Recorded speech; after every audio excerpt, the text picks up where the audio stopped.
Here's the brutal truth nobody wants to tell you about sexless marriages. 87% of couples who go more than 6 months without intimacy will be divorced within 5 years. Not separated, not working things out, divorced. I've seen this pattern play out in thousands of cases. And today, I'm going to tell you exactly why most sexless couples are absolutely doomed, and what the rare survivors actually do differently.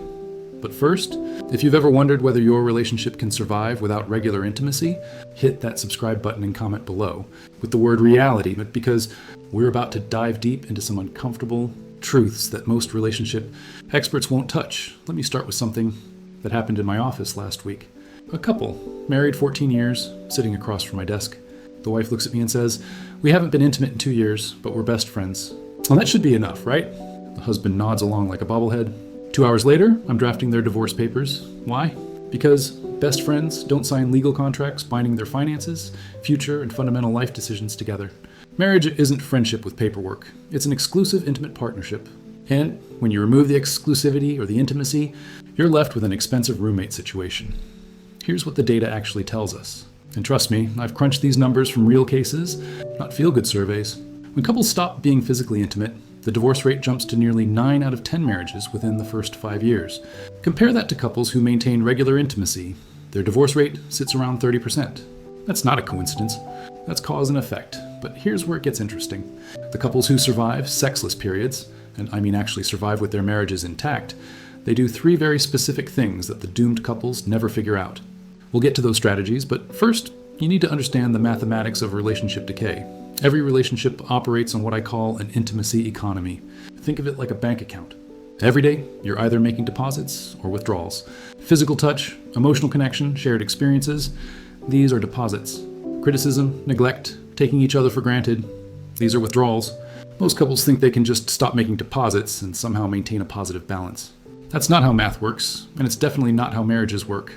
When the physical intimacy stops, the emotional withdrawals accelerate exponentially. Suddenly, every disagreement becomes evidence that you're incompatible. Every difference becomes a fundamental character flaw. Without the bonding chemicals that physical intimacy releases, oxytocin, dopamine, endorphins, your brain literally stops seeing your partner as your teammate and starts viewing them as competition for resources. I've watched this pattern destroy marriages that looked solid from the outside. The couple thinks they're being mature, prioritizing communication and emotional connection over just sex. But here's the reality check. You can get emotional connection and great communication from friends, siblings, therapists, even strangers on the internet. What makes marriage different is the exclusive physical bond. Remove that, and you've just created the world's most expensive friendship. Now, let me break down the 3 stages of relationship death that every sexless couple goes through. Stage 1 is what I call the excuse phase. This typically lasts 6 to 18 months. During this phase, both partners have perfectly reasonable explanations for why intimacy has decreased. Work stress, kids, health issues, exhaustion, all legitimate reasons. The dangerous part is that both partners start accepting these excuses as permanent conditions rather than temporary obstacles. Here's what actually happens during this phase. Your brain begins rewiring itself. The neural pathways associated with viewing your partner as a sexual being start weakening. You stop noticing them physically. You stop flirting. You stop creating opportunities for physical connection. Instead, you start building a roommate dynamic where you coordinate schedules, discuss logistics, and maybe watch Netflix together. Stage 2 is the resentment phase. This is where things get ugly, and it usually kicks in around the 18-month mark. One partner, and it's almost always one partner first, starts feeling rejected, undesirable, and unloved. The other partner feels pressured, defensive, and guilty. Both start keeping score. I tried to initiate 3 times this month and got rejected. All they ever think about is sex when I'm dealing with real problems. The resentment phase is where I see the most damage in divorce proceedings. By the time couples reach this stage, they've built up years of ammunition against each other. Every rejected advance becomes evidence of fundamental incompatibility. Every excuse becomes proof that the other person doesn't care. The emotional distance grows until they're essentially strangers sharing a mortgage. Stage 3 is the resignation phase. This is the most dangerous stage because it looks like peace. The fighting stops. The pressure stops. Both partners accept that they're living in a sexless marriage and try to find fulfillment elsewhere, usually through work, kids, hobbies, or friends. They tell themselves they're mature enough to prioritize other aspects of their relationship. Here's the problem. Human beings are not wired for long-term celibacy within exclusive partnerships. The resignation phase typically lasts 2 to 3 years before one of 3 things happens. Either someone cheats, someone leaves, or both partners become so emotionally disconnected that they're basically co-parenting roommates going through the motions until the kids leave home. And let's address the elephant in the room here. Most of you watching this are probably thinking, but what about couples who genuinely can't be physically intimate due to medical issues or age? That's a fair question, and here's the distinction. Couples dealing with medical limitations who survive and thrive are constantly finding alternative ways to maintain physical and emotional intimacy. They adapt, they communicate, they prioritize connection despite obstacles. They don't just throw in the towel and declare physical connection unimportant. The couples who fail are the ones who use legitimate challenges as permanent excuses to stop trying entirely. There's a massive difference between we can't do what we used to do, so let's find new ways to connect. And we can't do what we used to do, so physical intimacy just isn't important anymore. Now, before we get to the solutions, I want to destroy a few myths that are killing marriages faster than infidelity. Myth number 1, sex isn't everything. This is probably the most dangerous lie couples tell themselves. You know what else isn't everything? Food, water, sleep, oxygen. But try living without any of them for an extended period and see how that works out for you. Physical intimacy in marriage serves the same function as food in survival. It's not optional luxury. It's a basic biological need within the context of an exclusive partnership. When couples start saying sex isn't everything, what they're really saying is we've given up on maintaining one of the fundamental bonds that differentiate marriage from friendship. Myth number 2. We're just going through a dry spell. Dry spells are measured in weeks, maybe a couple of months. When you're talking about 6 months, a year, 2 years, that's not a dry spell, that's a relationship status change. You've transitioned from intimate partners to platonic housemates, and no amount of denial will change that reality. Myth number 3. Physical intimacy will naturally return when our stress levels decrease.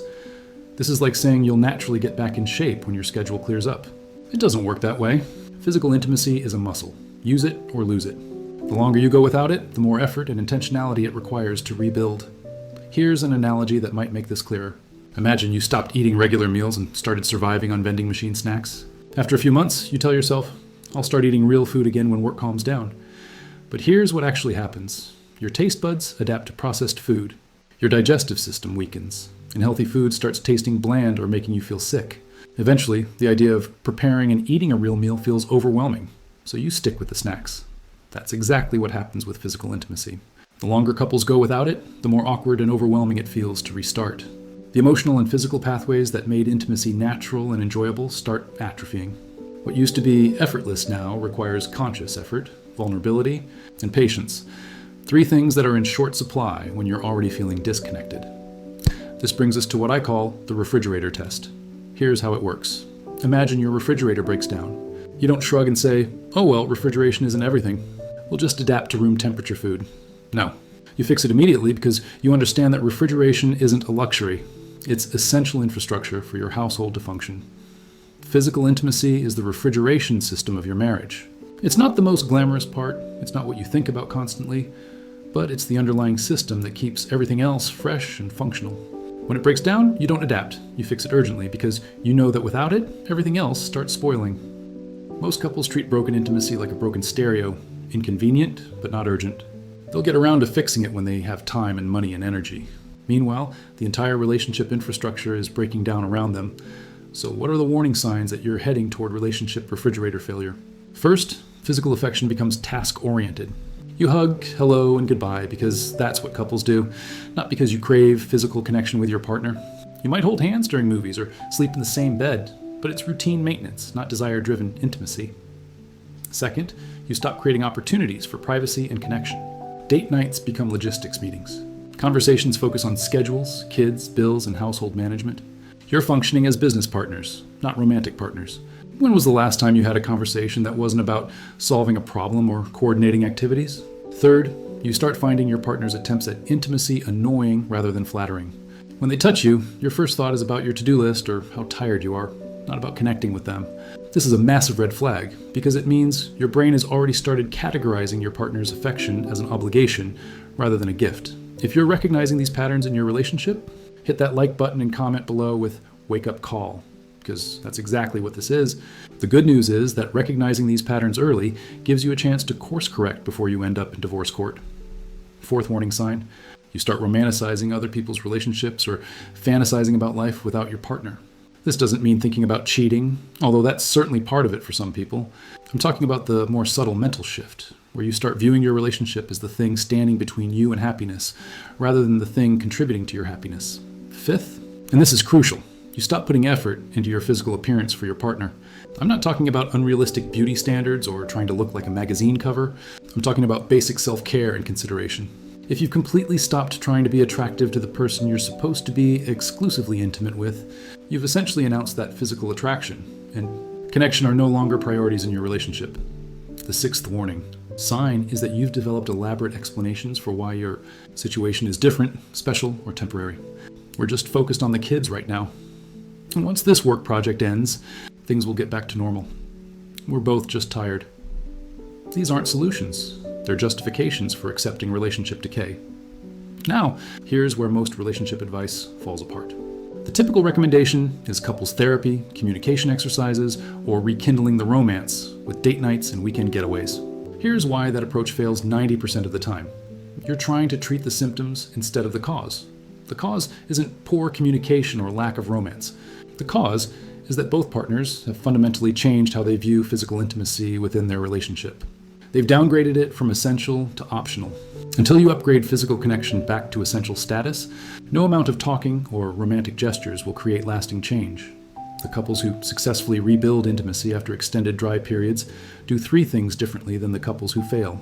First, they acknowledge that physical intimacy is non-negotiable infrastructure, not optional bonus content. This means treating intimacy problems with the same urgency you treat a broken furnace in winter.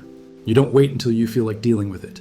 You fix it immediately because you understand the consequences of letting it stay broken. Second, successful couples create artificial scarcity and artificial abundance simultaneously. Here's what that means. They artificially limit other sources of emotional validation and physical comfort, while artificially increasing opportunities for connection with each other. They stop getting all their emotional needs met through friends, work, kids, or social media, and they deliberately create time and space for physical and emotional intimacy to rebuild. This might mean saying no to social commitments, limiting technology use in the bedroom, or temporarily reducing other activities that drain time and energy. It sounds extreme, but remember, you're in emergency repair mode. Normal maintenance schedules don't apply when your relationship infrastructure is failing. The third thing successful couples do is they start with physical connection before trying to fix emotional connection. This is counterintuitive for most people, especially women, who often believe emotional intimacy must come before physical intimacy. But here's what I've observed. Couples who try to talk their way back into physical connection usually fail. Couples who commit to rebuilding physical connection often find that emotional intimacy follows naturally. This doesn't mean jumping back into complex physical intimacy immediately. It means rebuilding the foundation of physical affection, non-sexual touch, and physical proximity.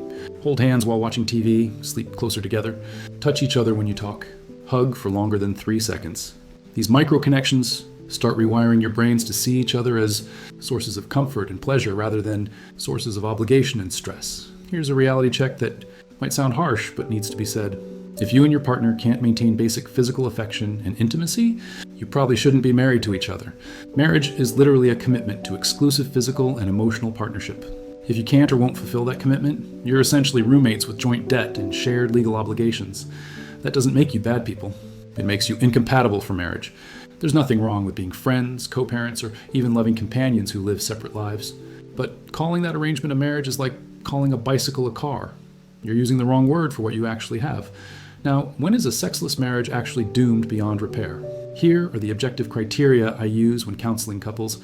First, if one or both partners has completely lost physical attraction to the other and has no interest in rebuilding it. Second, if physical intimacy has been absent for more than 2 years, and both partners have adapted to that as the new normal. Third, if attempts to rebuild intimacy consistently result in conflict, resentment, or emotional distance rather than connection. Fourth, if one or both partners is already emotionally or physically involved with someone else. And fifth, if the underlying cause of the intimacy breakdown, whether it's unresolved trauma, untreated medical issues, or fundamental incompatibility, isn't being actively addressed with professional help. If none of those conditions apply to your situation, your relationship might still be salvageable. But here's the key. Both partners have to be willing to treat physical intimacy as essential, not optional. Both partners have to be willing to prioritize rebuilding connection over being right about whose fault it is. And both partners have to understand that this isn't a temporary project. It's a permanent shift in how you approach your relationship. The 30-day challenge. I'm going to give you will either save your relationship or confirm that it's beyond saving. For the next 30 days, commit to physical connection before emotional processing. That means some form of physical affection, holding hands, hugging, cuddling, massage, or yes, sexual intimacy, before discussing problems, complaints, or logistics. For 30 days, treat physical disconnection like a medical emergency. If you go more than 24 hours without meaningful physical contact, drop everything and reconnect. For 30 days, stop getting your primary emotional validation from sources other than your partner. Put the phone down, limit social commitments, and redirect that energy toward rebuilding your connection. Here's what will happen. Either you'll start experiencing the bonding effects of physical intimacy and remember why you chose each other, or you'll discover that physical connection feels forced, awkward, or unpleasant with this particular person. Both outcomes are valuable information. The first tells you your relationship is worth fighting for. The second tells you it might be time to have honest conversations about whether you're actually compatible for marriage. Most people are terrified of that second outcome, but here's the truth. Staying in a sexless marriage doesn't protect you from heartbreak. It guarantees prolonged misery. You're not saving your relationship by avoiding intimacy. You're slowly killing it while pretending everything is fine. If you're watching this and thinking, this doesn't apply to us, we're different, you're probably exactly who needs to hear this message most. The couple sitting in my office getting divorced all thought they were different too. They all had special circumstances that made their situation unique. They all believed love would be enough to overcome the absence of physical connection. Love isn't enough. Compatibility isn't enough. Shared values, common goals, and great communication aren't enough. Marriage requires all of those things, plus the willingness and ability to maintain exclusive physical intimacy. Remove any one of these elements, and you're building on a foundation that will eventually crack. So here's my final challenge. If you're in a sexless relationship, stop making excuses and start making changes. If you're not willing to prioritize rebuilding physical intimacy, stop calling it a marriage and start calling it what it actually is, a business partnership with shared expenses and mutual responsibilities. There's nothing wrong with that arrangement if both people are honest about what they're choosing. But don't pretend it's a marriage. Don't expect it to provide the emotional and psychological benefits of marriage, and don't be surprised when one or both of you eventually seeks those benefits elsewhere. Subscribe to this channel if you want more brutal honesty about relationships, without the feel-good nonsense that keeps couples stuck in dysfunction. Comment below with Truth Bomb if this video opened your eyes to something you've been avoiding. And share this with anyone who needs to hear these hard truths about sexless marriages. Remember, the goal isn't to judge or shame anyone for their choices. The goal is to help you make informed decisions based on reality, not wishful thinking. Your relationship is either growing or dying. There's no neutral.